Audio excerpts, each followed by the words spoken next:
안녕하세요. 일본 꿀팁 베트남입니다. 오늘은 꾸인년 여행을 갔다 왔는데요. 여자친구 어머니께서 초대를 해주셔가지고 같이 갔다 왔습니다. 제가 가면서 느낀 게 항상 외국인은 왜 베트남에서 겉도는가 이런 생각을 많이 했어요. 제가 베트남에 온 지 이제 7년이 넘었는데 왜 외국인들은 이 주류 사회에 들어가지 못하는 걸까라는 고민을 많이 했는데 마침 오늘 좀 생각할 시간이 있어가지고 몇 가지로 정리를 해봤습니다.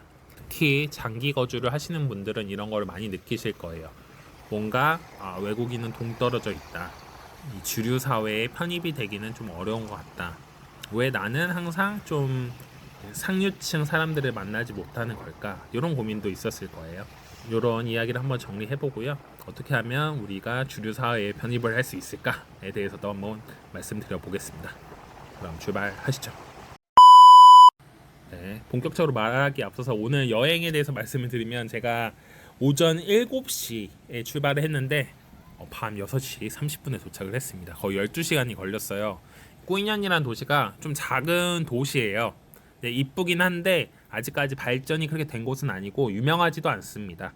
다낭이나 나짱처럼 유명 관광지는 아니고 또 외국인도 그렇게 많지는 않아요. 그러니까 예전에 이제 러시아 분들이 휴양지를 많이 오셔가지고 최근에도 러시아 분들은 좀 오시는데 한국 분들은 아직까지는 잘 모르시는 것 같아요. 그리고 물가도 상당히 저렴합니다. 제가 수영장 딸린 4성급 호텔을 봤는데 5만 원이면 가더라고요. 굉장히 저렴하게 베트남 내에서는 좀 휴양을 보낼 수 있는 곳이 아닌가라는 생각도 들어요. 그래서 어쨌든 아까 말했던 걸 이어서 얘기를 하자면 이번 여행이 단순 여행으로 간 게 아니고요. 여자친구 어머니 초대로 갔어요. 그리고 계셨던 분들이 다 여자친구 어머니의 친구들입니다. 호치민에 주로 계신 분들이 있었고 미국에도 거주를 하고 계신데 거의 매년 한 번씩 지인들과 여행을 온다고 하시더라고요. 그래서 저도 이제 함께 참여하게 된 거고 참 여행하면서 느낀 게 돈이 많으시다, 여유가 있으시다 이런 생각이 들었어요. 일단은 저 같은 경우에는 직장인으로서 뭐 일주일씩 휴가 내는 것 자체가 사실 어렵지 않습니까? 우리 직장인들이. 근데 이분들은 호치민에 계신 분들 거의 다 사업을 하시는 거고 미국에 계신 분도 사업도 하시고 뭐 직장 다니시는 분들도 있는데 여유롭게 좀 오시더라고요. 한 2주씩.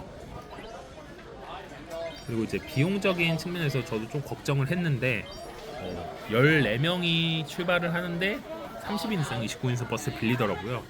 그리고 여기다가 뭐 숙소, 식사, 밤에는 막 술, 파티, 클럽까지 전부 포함해서 이 여행을 제안하신 분이 낸다고 하더라고요. 제가 생각했을 때는 일주일 여행 가는데 최소 500만 원. 많게는 뭐 한 1000만 원까지 들겠더라고요. 대충 계산해봐도. 저도 미안해서 커피를 한번 사긴 했는데 뭐 그것도 한 20만 원씩 나왔습니다. 그리고 이 여행을 하면서 하나 더 느낀 게 이 관계 안에서 움직이는 구조가 있다라는 걸 많이 느꼈어요. 이 안에서도 사업 얘기도 많이 하시고 어떤 식으로 정치가 흘러갔는지 지금 나라가 어느 방향으로 가고 있는지에 대해서도 많이 얘기를 하셨습니다. 그래서 이 로컬 커뮤니티라는 게 굉장히 무섭고 어떻게 보면 외국인일수록 되게 들어가기 어려운 곳이다라는 생각을 했어요. 경제나 뭐 취업, 사업, 결혼까지 다 연결되어 있습니다. 이 안에서. 세계은행이나 UNDP 자료 같은 데에서도 동남아 국가들의 특징을 하나 잡고 있어요. 그게 바로 비공식 네트워크 의존도가 높다라는 점입니다. 왜냐하면 제도보다는 신뢰, 계약보다는 관계가 먼저 작동을 해요. 그래서 같은 기회가 있어도 아는 사람 아니면 내가 친한 사람, 나랑 혈연으로 맺어진 사람한테 먼저 갑니다. 그러니까 비효율이라고 생각을 할 수도 있어요. 우리처럼 이제 계약 관계로 하는 경우에는. 하지만 오히려 계약을 기반으로 하면 베트남에서는 리스크가 더 크다고 생각을 해요.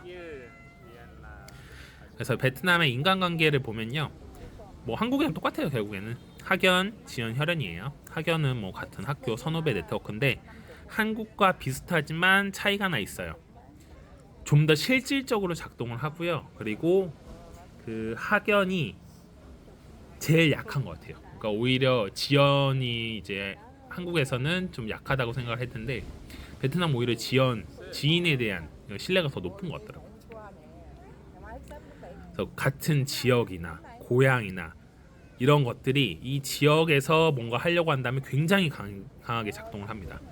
저 같은 경우에도 그 여자친구 고향이 동탑성인데 거기에 가면 그 계시는 사업하시는 분들이 다 아세요. 가족들을 아시고 누구 딸 예비 사위구나 이런 식으로 얘기를 많이 하시고 사업 잘 돼가냐 어머니한테 이런 얘기도 많이 하시더라고요. 지역이 좁고 평판도 굉장히 빠르게 퍼지기 때문에 저 사람이 우리 지역 사람이야 뭐 하는 사람이라 하면 그냥 100% 신뢰를 하는 것 같아요.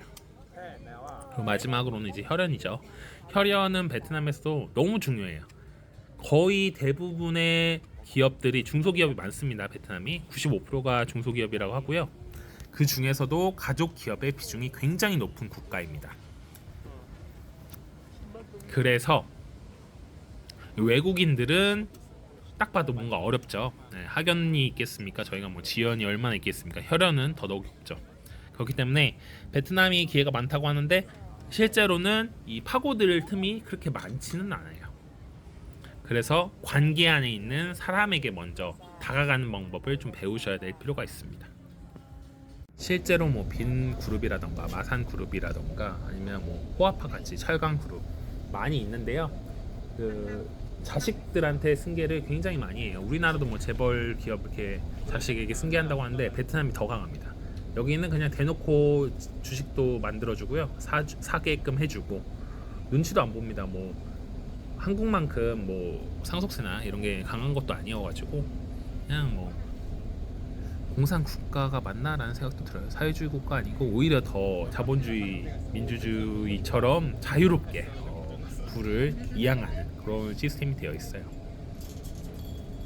그래서 저는 이제 외국 분들이 오시면 현실적으로 어떻게 이 주류 사회에 진입을 하냐라고 말씀을 많이 하세요. 물어도 보시는데 직접 진입보다는 연결된 진입이 간접적으로 들어가는 게 그나마 가능성이 있다라고 말씀드립니다.